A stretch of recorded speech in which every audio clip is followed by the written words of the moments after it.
Մինչև հաղորդումը դիտելն անպայման բաժանորդագրվեք ալիքին, սեղմեք զանգի կոճակը, որպեսզի բաց չթողնեք նոր և իրական պատմությունները։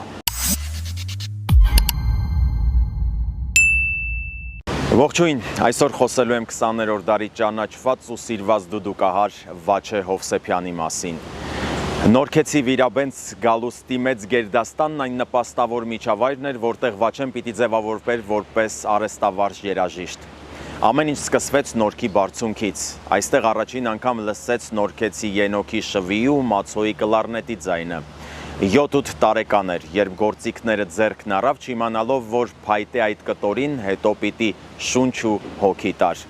Երբ ժողգործիքների ինքնագործ խմբի շնորհալի դուդուկահար Վաչե Հովսեփյանին ներկայացրեցին Հայաստանի ժողգործիքների պետական անսամբլի ղեկավար Արամ Մերանգուլյանին, անվանի խմբավարը նրան հորդորեց երաժշտական կրթություն ստանալ։ Ռոմանոս Մելիքյանի անվան ուսումնարանում սովորելուց հետո դուդուկը նրա տարերքը դարձավ։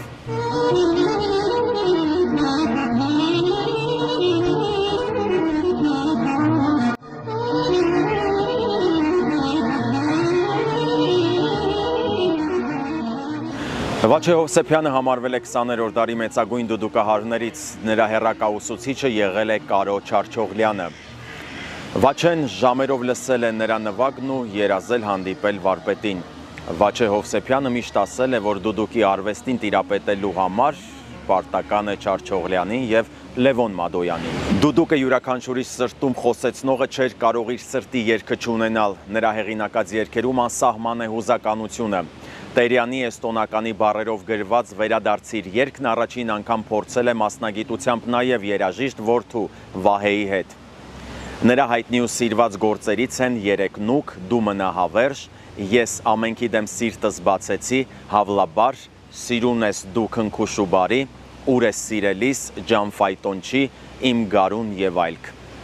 Առաջին անգամ Սպիտակ տանը հնչել է Վաչե Հովսեփյանի դուդուկը։ Մարդկային հոգու և սրտի ամենանուրբ հույզերը դուդուկին հանձնելու բացառիկ տաղանդ ուներ։ Դրա համար էլ նրա երգերը չեն մոռացվել։ Ասում են, հայոց եղեռնի ոչ մի տարելից չէր անցնում առանց Վաչե Հովսեփյանի հուզառատ նվագի։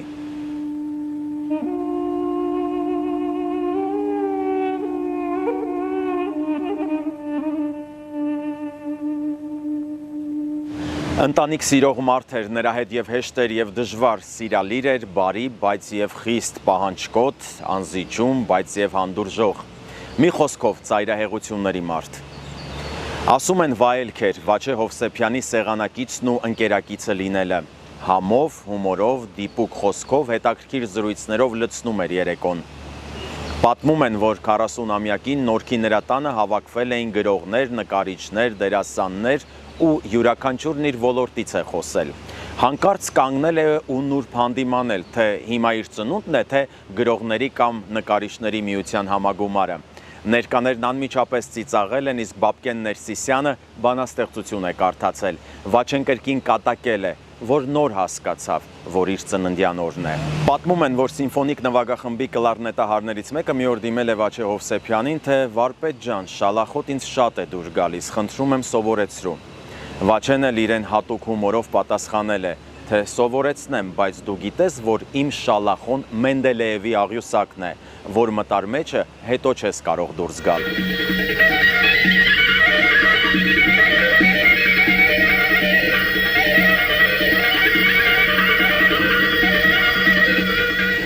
Վաչեի դուդուկը հնչել է Հունաստանում, Ֆրանսիայում, Եգիպտոսում, Միացյալ Նահանգներում, անգամ հեռավոր Իսլանդիայում, որտեղ գեթ մեկ հայ չի եղել։ Այստեղ ժամերով լուր լսել են Վաչեի դուդուկի կախարդող մեղեդին, որն ապացուցում է, որ Վաչեի երաժշտությունը ազգություն չի ճանաչել։ Վաչե Հովսեփյանի գործերի ամբողջ հավաքածուն պահպանվում է Մեղեդի ընկերության պահուստարանում։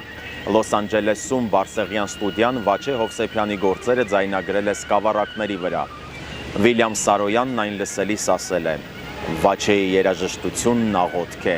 հայերի աղոթք։ Կա սխալ կարծիք, որ Քրիստոսի վերջին գայթակղությունը ֆիլմում հնչում է մեկ այլ տաղանդավոր դուդուկահարի Ջիվան Գասպարյանի Մեղեդին, սակայն բազմաթիվ աղբյուրներ պնդում են, որ իրականում նվագում է Վաչե Հովսեփյանը, և աշխարհում դուդուկի հաղթարշավը ոչ թե Գլադիատոր ֆիլմից է մեկնարկել, այլ Քրիստոսի վերջին գայթակղությունը ֆիլմից։ Վաչե Հովսեփյանը ճանաչվել է որպես դուդուկի արքա, եղել է ամենաճանաչված երաժիշտներից ինչպես Հարավային Կովկասում, այնպես էլ այլ մայրցամաքներում։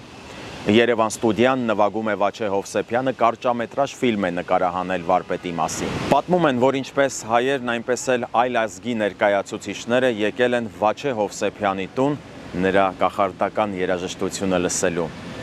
Վարպետը սիրով նվագել է։ Եվ այն ժամանակվա բոլոր հայտնի երգիչները երազել են երգել նրա դուդուկի ներքո։ Վաչե Հովսեփյանն է առաջարկել, որպեսզի սիմֆոնիկ նվագախմբում հնչի հայկական դուդուկը, եւ ինքն էլ առաջինը նվագել է։ Ցավոք նրա դուդուկի ձայնը շուտ լռեց։ Վաչե Հովսեփյանն ապրեց 53 տարի։ Կյանքին հրաժեշտ տվեց 1978 թվականին։ Գուցե բնազդով զգացել է, որ իր կյանքը կարճ է լինելու եւ ժամանակի հետ նուրբ է վարվել։ Ասում էր, երկար մի քնեք, կյանքից է գնում։ Եթե մարդուն սիրում ես, ասա այդ մասին հիմա, վաղը կարող է չկարողանաս։ Եթե մի բան պիտի անես, արա հիմա։ Վաչե Հովսեփյանի մասին հիշողություններն անսպառ են, իսկ ժողովրդական համբավը հարատև։ Ժամանակի ու տարածության մեջ վարպետ Վաչեի դուդուկի անզուգական հնչյունները միշտ հուզելու են մարդկանց սրտերն ու ալեկոծելու հոգիները։